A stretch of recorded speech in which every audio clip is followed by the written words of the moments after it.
함께 나누실 성경 말씀 민수기 21장 4절에서 9절의 말씀입니다. 구약 성서 231면입니다. 민수기 21장 4절에서 9절까지 제가 한 절, 여러분이 한 절, 한 절씩 교독합니다. 백성이 호르산에서 출발하여 홍해 길을 따라 에돔 땅을 우회하려 하였다가 길로 말미암아 백성의 마음이 상하니라.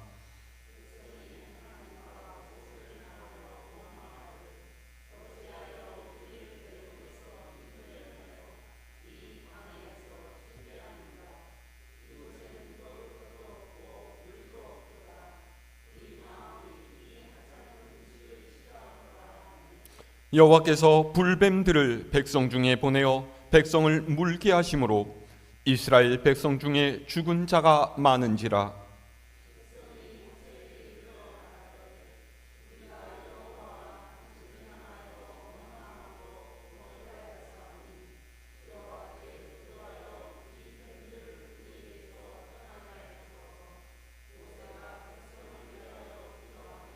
여호와께서 모세에게 이르시되 불뱀을 만들어 장대 위에 매달아라. 물린 자마다 그것을 보면 살리라.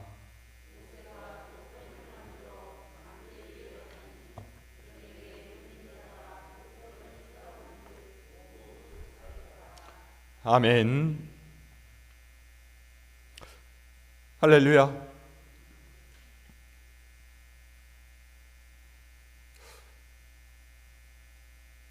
성숙한 그리스도인이 된다라는 것은 정말로 쉽지가 않은 일입니다.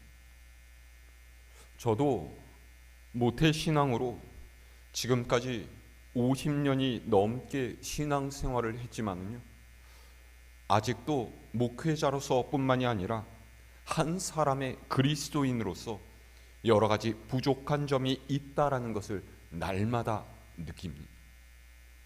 그리고 지금까지 제가 여러 교회를 섬기면서 또 많은 교인분들을 만났지만은요, 그 중에서 이분은 정말로 성숙한 신앙을 갖고 있구나, 진짜 하나님께서 기뻐하시는 믿음의 사람이로구나, 그렇게 생각한 적은 안타깝게도 그렇게 많지가 않습니다. 성숙한 그리스도인이 어떤 사람이냐?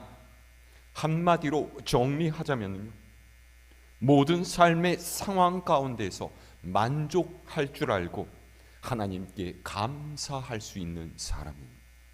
그러니까 내 삶의 형편이 좋을 때나 그렇지 않을 때나 하나님께서 주신 은혜를 생각하고 예수 그리스도를 마음 중심에 모시고 기뻐할 수 있는 사람이 정말 성숙한 그리스도인이다 라는 말이죠.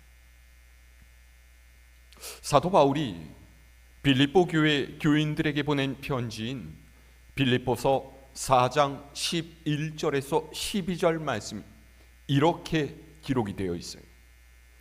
내가 궁핍함으로 말하는 것이 아니니라. 어떠한 형편에든지 나는 자족하기를 배웠노니 나는 비천에 처할 줄도 알고 풍부에 처할 줄도 알아. 모든 일 곧 배부름과 배고픔과 풍부와 궁핍에도 처할 줄 아는 일체의 비결을 배웠노라. 아멘. 사도 바울은요, 내가 어떤 형편에 있든지 자족하기를 배웠다라고 말하고 있어요. 배부름과 배고픔, 풍부와 궁핍, 그 모든 것을 가리지 않는 일체의 비결을 배웠다라고 하죠. 그러니까 내 형편이 좋든지 좋지 않든지, 내가 필요로 하는 것이 부족하든지 넘쳐나든지, 그것 때문에 짜증내고 불평하고 남을 원망하는 것이 아니라 스스로 만족할 수 있는 비결을 가졌다라는 거예요. 여러분 놀랍지 않습니까? 사도 바울의 환경을 한번 생각해 보세요. 그는 마련해 놓은 집도 없었고요, 가서 복음을 전하는 곳마다 반발에 부딪히고 박해에 시달렸습니다. 편하게 먹고 자는 것은 고사하고요, 늘 위태로운 상황, 불편한 환경 속에서 죽음의 위협에 시달렸죠. 그런데 그런 바울이 나는 모든 형편에서 자족하기를 배웠다, 그렇게 말하고 있는 거예요. 어떻게 이렇게 말할 수가 있습니까? 그것은 그가 예수 그리스도의 사랑에 사로잡힌 사람이었기 때문이에요. 세상의 여러 좋은 것보다 하나님께로부터 받은 은혜를 더욱 크게 생각하는 사람이었기 때문이죠. 마음에 은혜를 간직한 사람은 삶의 모든 어려움을 이겨낼 수가 있습니다. 하나님의 사랑을 경험한 사람은 모든 두려움과 불안을 떨쳐내고 감사와 평안의 삶을 살아갈 수가 있어요. 여러분, 이걸 아는 것이 중요합니다. 그런데 설교 초반에 말씀드렸다시피 모든 그리스도인이 여기에 도달하기라는 정말로 쉽지가 않은 거예요. 오늘 읽은 말씀은 출애굽한 이스라엘 백성이 광야를 지날 때에 일어났던 한 사건에 대해서 이야기를 하고 있습니다. 자, 우리 오늘 말씀 4절에서 5절을 다시 함께 읽어볼까요? 4절로 5절의 말씀 시작.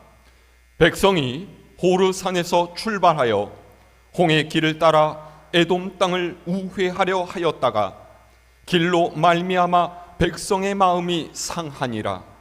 백성이 하나님과 모세를 향하여 원망하되 어찌하여 우리를 애굽에서 인도에 내어 이 광야에서 죽게 하는가?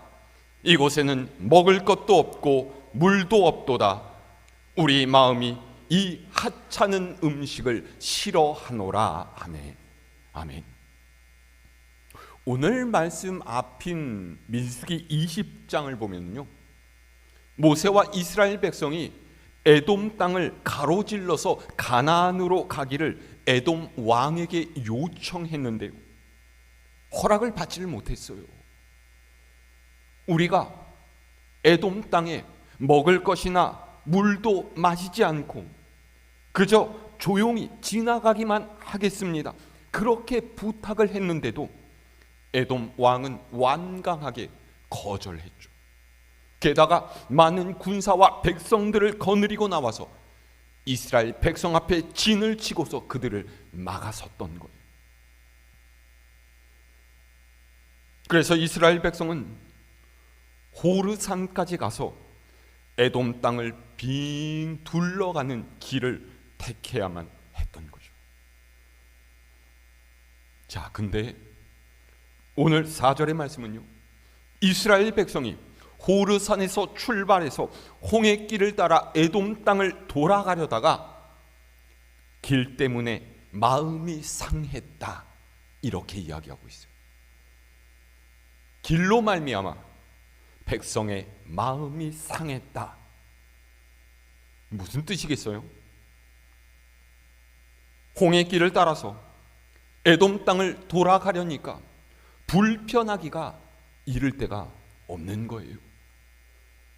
에돔 땅을 질러가는 길은요, 왕의 대로라고 해서 잘 닦여져 있는 넓은 길입니다. 많은 사람이 지나가기에 어려움도 없고요, 주변에 쉴 만한 곳도 많아요. 그런데 그 길을 내버려 두고 호르산까지 꼬불거리는 좁은 산길을 걸어 올라가려니 다리도 아프고요, 목도 마릅니다. 겨우겨우 내려와서 홍해 곁으로 난 길을 따라가려니까 바람은 몰아치고 모래먼지에 눈도 뜰 수 없어요. 이런 상황 속에서 점점 이스라엘 백성의 마음에 짜증이 솟구치고 화가 나기 시작한 거죠. 사실 처음부터 아예 에돔 땅을 질러갈 것을 생각하지 않았다면요, 이스라엘 백성의 마음이 덜 상했을지도 모릅니다. 그런데 이들의 마음속에는요, 이미 에돔 족속의 땅을 통해서 가는 길이 쑥 들어와 버린 거예요. 길을 걷고 있으면, 야, 우리가 에돔을 질러 갔더라면 지금 이렇게 고생하지 않아도 되었을 텐데, 자꾸 그런 생각이 드는 거죠. 그러니까 넓은 길, 편한 길이 아니라 돌과 먼지만 가득한 험한 광야를 걸어야 하는 여정이 반가울 리가 없습니다. 평소 같으면야 그냥 덤덤히 걸었을 길인데 유난히 짜증이 나고 고생스럽게 느껴져요. 그러니 또다시 못된 버릇이 나타나기 시작해요. 하나님과 모세를 향해서 불평하기 시작한 거죠. 아니, 왜 우리를 애굽에서 끌어내서 이 광야에서 죽게 하느냐? 여기는 먹을 것도 없고 물도 없다. 저 맛대가리 없는 만나 따위는 이제는 더 이상 먹고 싶지도 않아. 그런 거죠. 여러분 보세요. 지금 이스라엘 백성은요, 광야 생활 40년을 거의 다 끝냈고요, 그들의 여정도 가나안에 이르기까지 얼마 남지 않은 상황입니다. 이 말은요, 지금 이스라엘 백성은 모세와 함께 애굽을 탈출했던 출애굽 1세대가 아니라 광야에서 태어난 2세대라는 거예요. 그런데 이들이 하는 짓을 보세요. 그들의 부모 세대와 다른 것 무엇입니까? 우리가 성경을 봐서 알지만 거의 똑같이 반복되는 이런 모습, 야, 정말 지긋지긋하지 않습니까? 이스라엘 백성은요, 뻑하면 하나님과 모세에게 원망하고 불평해요. 이유도 거의 비슷하죠. 먹을 것이 없고 마실 물이 없다라는 거예요. 그런데 여러분, 진짜 이들에게 먹을 것이 없고 마실 물이 없었어요? 아니에요. 하나님께서는 이들에게 만나도 주시고 메추라기도 주시고 물이 없는 곳에서는 바위에서 물이 솟게 하셔서 목을 축이게 하셨죠. 그들이 무엇인가 부족함을 느끼고 불평할 때마다 하나님께서는 그들의 필요를 채워주셨어요. 그런데도 불구하고 왜 이들이 계속 불평하고 원망하고 있습니까? 이제는 세상의 안락과 즐거움을 누리고 싶다라는 거예요.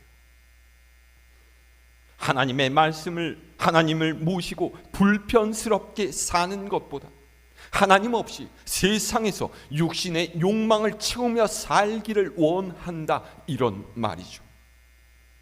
하나님의 말씀을 따라서 광야 길을 걷는 것보다 하나님이 없을지라도 내 다리에 편하고 내 몸에 편한 왕의 대로를 걸어가고 싶은 거예요. 하나님의 방식이 아닌 세상의 방식을 따라 살고 싶다, 이런 말이죠. 그래서 급기야 이스라엘 백성은 하나님께서 주신 은혜의 식량인 만나를 하찮은 음식이라고 치부합니다. 이따위 건 이제는 먹고 싶지 않다라는 거예요. 이젠 물렸다라는 거죠. 에돔 땅을 지나면서 그들은 하나님과 함께하는 광야보다 하나님 없는 세상을 쫓아가고 싶은 유혹에 사로잡힙니다. 아마도 이제 광야 생활이 거의 끝나간다라고 여기고 가나안 땅이 이제는 멀지 않았다 싶었기 때문에 그들의 마음이 더욱더 그랬을지도 몰라요.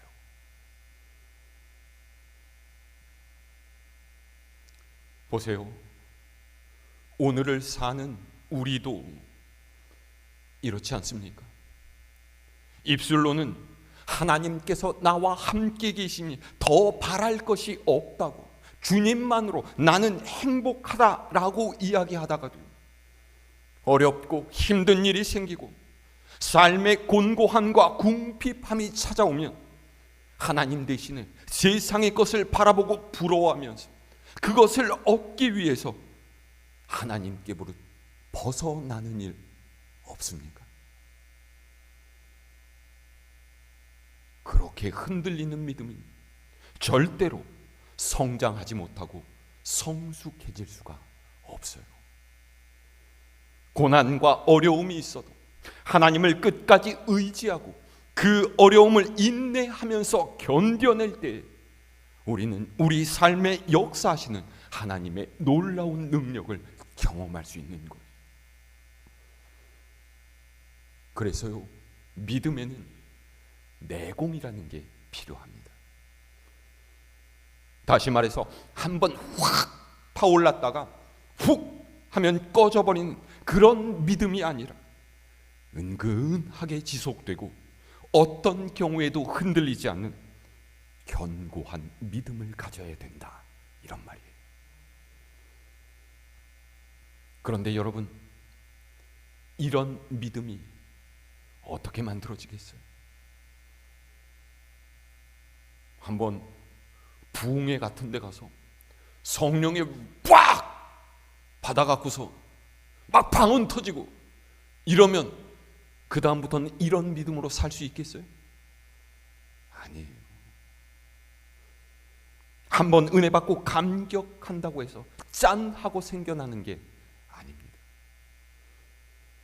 한순간, 하루하루, 매일매일 성실하게 믿음을 다지고 키워가는 생활을 할 때 이런 믿음이 생기는 거예요. 그래서 날마다 성경을 읽고 기도하기를 힘쓰면서 일상 속에서 믿음을 실천해가는 생활이 중요한 거죠. 그 꾸준한 믿음의 실천이 바로 우리를 성숙한 그리스도인으로 만들어 준다라는 거예요. 하나님의 뜻대로 사는 것은요, 아무 문제 없이 세상의 것을 다 누리고 즐기며 사는 것을 의미하지 않습니다. 말씀대로 살기 위해서는요, 그에 상응하는 대가를 치러야 해요. 그리고 그것을 기꺼이 감수하고 믿음으로 살기를 결단할 때 우리는 하나님께서 주시는 은혜를 누리게 되는 거죠. 그런데 이스라엘 백성은 그렇지 못했어요. 아직 이들의 믿음은 그 정도 수준에 도달하지 못했던 거예요. 하나님께서는 또다시 원망과 불평에 빠진 이스라엘 백성을 보셨고요, 이들을 징계하셔요.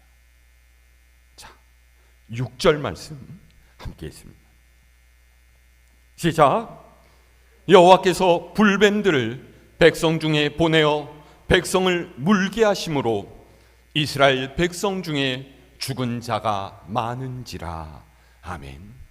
모세가 하나님 앞에 엎드려서 용서를 구할 틈도 없이 하나님께서는 불뱀을 백성 중에 보내셔서 그들을 물게 하셨어요. 여기서 불뱀이란요, 몸이 불로 뒤덮인 채 막 움직이거나 입에서 불을 토해내는 그런 뱀이 아니에요. 불뱀이라고 기록이 된 히브리어 나하쉬 사리프는요, 붉은 빛이 나는 색깔의 뱀, 그러니까 이스라엘 백성이 지금 지나가고 있는 아라바 광야에 서식하는 치명적인 독사를 의미합니다. 몸통에 불꽃 모양의 반점이 있는 이 뱀에 물리게 되면요, 뱀독 때문에 몸에 고열이 나고 얼마 안 있어 죽게 되죠. 그러니까 하나님께서 이 뱀들을 보내셔서 하나님께 불평한 이스라엘 백성을 징계하셨다라는 거예요.